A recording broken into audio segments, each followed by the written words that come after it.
مفتی صاحب قبلہ اگلا سوال یہ ہے کہ سیدنا امام حسین رضی اللہ تعالی عنہ نے یزید کی بیعت و خلافت قبول نہ کی، اس کی کیا وجہ ہے؟ یس بھائی، اس مسئلے کو میں سمجھتا ہوں تھوڑا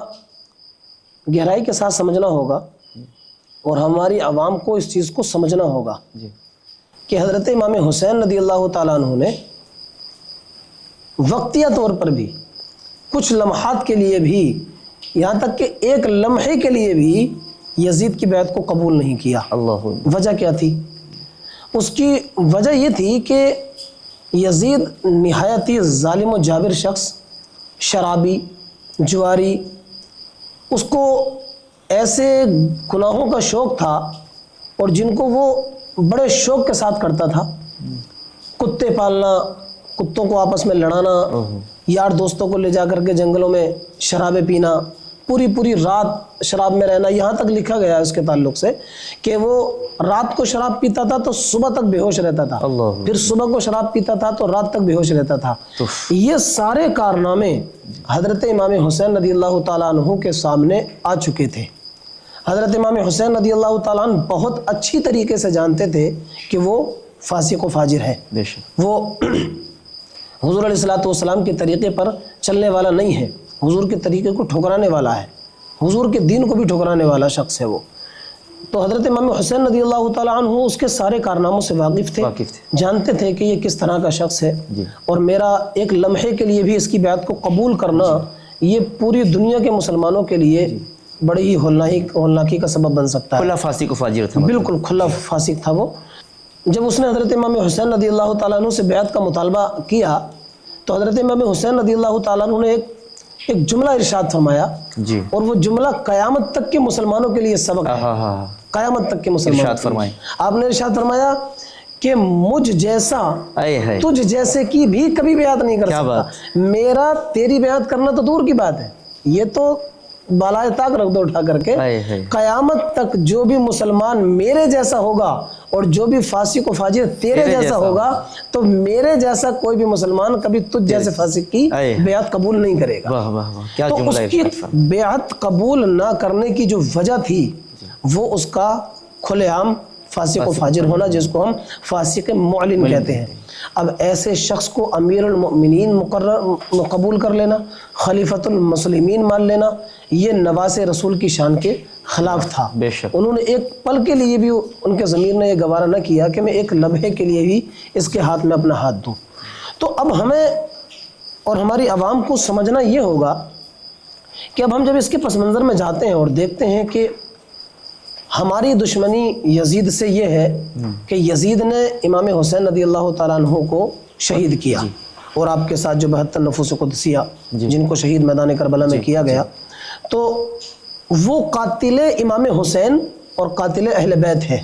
یہ ہماری دشمنی کی وجہ ہے۔ جی ہاں، بے شک۔ لیکن امام حسین رضی اللہ تعالیٰ عنہ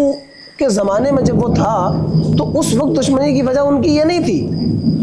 اس وقت اس نے کسی کو قتل نہیں کیا تھا، بے شک، اہل بیت میں سے کسی کو اس نے قتل نہیں کیا تھا تب تک۔ تو حضور امام حسین رضی اللہ تعالیٰ عنہ نے جو اس کی بیعت کو قبول نہیں کیا وہ اس لیے نہیں کیا کہ اس نے کسی کا قتل کیا تھا، آپ نے جو اس کی بیعت کو قبول نہیں کیا تھا وہ اس لیے نہیں کیا تھا کہ وہ فاسق تھا، شرابی تھا، جواری تھا، وہ بے نمازی تھا، کھلے عام فسق و فجور میں مبتلا تھا، تو اس لیے حضرت امام حسین نے اس کی بیعت قبول نہیں کی۔ تو ہمارے پاس جو وجہ ہے وہ یہ ہے کہ اس نے امام حسین کو شہید کیا۔ امام حسین کے پاس جو وجوہات تھیں وہ یہ تھی کہ وہ فاسق معلن تھا۔ تو اب ہمیں یہ سمجھنا ہوگا کہ جب امام حسین رضی اللہ تعالیٰ عنہ ایک فاسق معلن کی بیعت کو قبول نہیں کیا آپ نے، اس کو کبھی بھی آپ نے قبول نہیں کیا، ایک لمحے کے لیے قبول نہیں کیا، تو پھر ہم کیسے یہ سوچ لیتے ہیں کہ ہم بھی نمازیں نہ پڑھیں، شرابیں پیتے رہیں، ہم بھی اپنی موج مستیوں میں، عیش و عشرت میں، عیاشیوں میں زندگی گزارتے رہیں اور پکے امام حسین کے عاشق بھی کہلائیں؟ جب امام حسین نے اس کو قبول نہیں کیا تو ہمیں کیسے قبول کریں گے؟ بے شک، سمجھنے والی بات یہ بے شک کہ اس کو قبول نہ کرنے کی وجہ اس کا فسق تھا، فاسق معلن تھا۔ یہ آپ نے جو ہے اس وجہ کو رکھا اور اس وجہ سے آپ نے اس کی بیعت کو قبول نہیں کیا۔ اب یہی اگر کمیاں ہمارے اندر بھی ہوئیں تو امام حسین رضی اللہ تعالیٰ عنہ ہمیں کیسے قبول کریں گے؟ تو یہ ہمیں سوچنا ہوگا اور سمجھنا ہوگا اور ان تمام خرابیوں سے اپنے آپ کو دور کرنا ہوگا. اہل بیت اور صحیح بالخصوص امام حسین رضی اللہ تعالیٰ عنہ سے محبت کا جو ہم دعویٰ کرتے ہیں، اس دعوے محبت میں ہمیں صحیح اور کھڑا اترنا ہوگا. اور وہ کیا ہے کہ ہمیں وہ کام کرنے ہوں گے جو حضرت امام حسین رضی اللہ تعالیٰ عنہ نے میدان کربلا میں یا اس کے علاوہ جو بھی آپ نے اپنی زندگی کے اندر کارنامے کیے اور جو ہمیں کرنے کا حکم دیا، ان پر ہم عمل کریں گے، تب ہم امام حسین کے سچے عاشق کہلائیں گے اور یہ محبت ہمیں تب کام دے گی. بے شک بے شک. تو حضرت امام حسین رضی اللہ تعالیٰ عنہ یزید کو بہت پہلے سے جانتے تھے، کیونکہ جب حضرت امیر معاویہ رضی اللہ تعالیٰ عنہ امیر المؤمنین تھے تو جو دور امیر معاویہ ہے رضی اللہ تعالیٰ عنہ، تو اس زمانے کے اندر بھی جب یزید مدینہ منورہ آتا تھا تو حضرت امام حسین رضی اللہ تعالیٰ عنہ سے ملاقات کرتا تھا. اچھا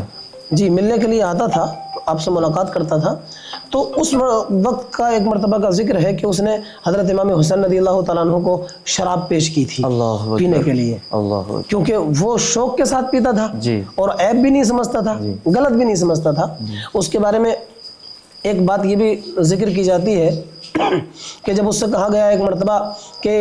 شراب پینا گناہ ہے، یہ جو کہا گیا نا کہ یزید نے حضور علیہ الصلوۃ والسلام کے دین کو ٹھکرایا، وہ کیسے ٹھکرایا کہ اس سے جب یہ کہا گیا کہ یہ شراب پینا ناجائز و گناہ ہے، حرام ہے، تو اس نے کہا کوئی بات نہیں، تم حضرت عیسیٰ علیہ الصلوۃ والسلام کے دین پر رہ کر کے شراب پی لیا کرو. تو ایک مرتبہ ایک طرح سے اگر دیکھا جائے تو یہ حضور کے دین کو ٹھکرا نہیں ہوا. تو شراب پیتا تھا، شوق کے ساتھ پیتا، تب فخر کے ساتھ پیتا تھا.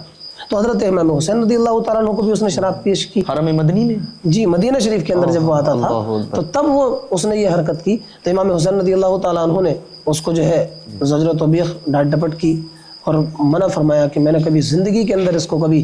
ہاتھ نہیں لگایا ہے اور نہ کبھی مرتے دم تک اس کو میں ہاتھ لگاؤں گا. تو ملاقات کرتا تھا حضرت امام حسین رضی اللہ تعالیٰ عنہ سے. یہ جو کچھ لوگ بولتے ہیں نا کہ نہیں صاحب یزید کے اندر ایسی کوئی خرابی نہیں تھی اور یہ بعد میں لوگوں نے لکھی ہیں اور اپنے پاس سے گڑھ کر کے لکھی ہیں، یہ ساری چیزیں صحیح روایتوں کے اندر ذکر ہے کہ حضرت امام حسین رضی اللہ تعالیٰ عنہ کے سامنے بالکل کھلا ہوا فاسق تھا. وہ کھلے عام شراب پینا یہ تو ایک عام سی بات ہے جو سارے لوگ جانتے ہیں کہ وہ شرابی تھا، فاسق مولن تھا، بے نمازی تھا. اور واقعہ کربلا کے بعد میں آپ دیکھیں اس نے مدینہ شریف کا کیا حشر کیا. مدینہ منورہ کے اندر گھوڑے باندھے، مدینہ منورہ مسجد نبوی کے اندر اس نے گھوڑے باندھے اور کئی دن تک مسجد نبوی جو ہے بغیر اذان و نماز کے پڑی رہی. یہ اس ملعون کی وجہ سے تو ہوا سب کچھ. تو اب کسی کا یہ کہنا کہ یزید ایسا نہیں تھا، یہ بعد میں لوگوں نے گڑا ہے، اپنے پاس سے بولا ہے، یہ سب اس کا بچاؤ کرنے کے لیے اور اس کے دفاع کرنے والے اس کی ناجائز اولاد یزیدی اولاد ہے جو اس کا دفاع کرنے کی کوشش کرتی ہیں. تو اس کے علاوہ اور بہت ساری وجوہات ہیں کہ جن کی وجہ سے حضرت امام حسین رضی اللہ تعالیٰ عنہ نے اس کی بیعت کو ایک لمحے کے لیے بھی قبول کرنا گوارا نہ کیا. اصل وجہ یہی تھی کہ وہ فاسق مولن تھا اور شرابی، بے نمازی، لوگوں کو ستانے والا، ظلم و ستم کرنے والا، تمام خرابیاں جو اس دور کی تھیں سب اس کے اندر موجود تھیں. تو اس لیے آپ نے اس کی بیعت کو ایک لمحے کے لیے بھی قبول نہیں کیا. اس لیے بھی کیونکہ حضرت امام حسین جانتے تھے کہ میں اہل بیت اطہار کا چشم و چراغ ہوں، نواس رسول ہوں. مدینہ منورہ اور مکہ المکرمہ اور اس کے علاوہ جن جن جگہوں پر بھی اسلام کی روشنی پھیل چکی تھی، ان سارے لوگوں کے جو مرکز تھا وہ ایک طرح سے حضرت امام حسین رضی اللہ تعالیٰ عنہ تھے، کیونکہ نواس رسول تھے. تو اب اگر امام حسین رضی اللہ تعالیٰ عنہ اس کے لیے ایک لمحے کے لیے بھی بیعت قبول کر لیتے نا تو لوگوں کے لیے ایک یہ میسج جاتا کہ بھائی ایک لمحے کے لیے بھی امام حسین نے صحیح مانا تو صحیح، اس کو صحیح مانا تبھی تو بیعت قبول کی، صحیح نہیں مانتے تو بیعت قبول نہیں کرتے. تو اس لیے آپ نے ایک لمحے کے لیے بھی اس کی بیعت کو قبول کرنا گوارا نہ کیا، تاکہ دنیا کو یہ پیغام جائے کہ کچھ بھی ہو جائے کبھی بھی باطل کے سامنے آپ نے جھکنا نہیں ہے. یہ درس دیا حضرت امام حسین رضی اللہ تعالیٰ عنہ نے قیامت تک کے مسلمانوں کے لیے کہ آپ ہرگز کسی بھی ظالم، کسی بھی جابر، کسی بھی فاسق مولن کے سامنے جھکیں گے نہیں.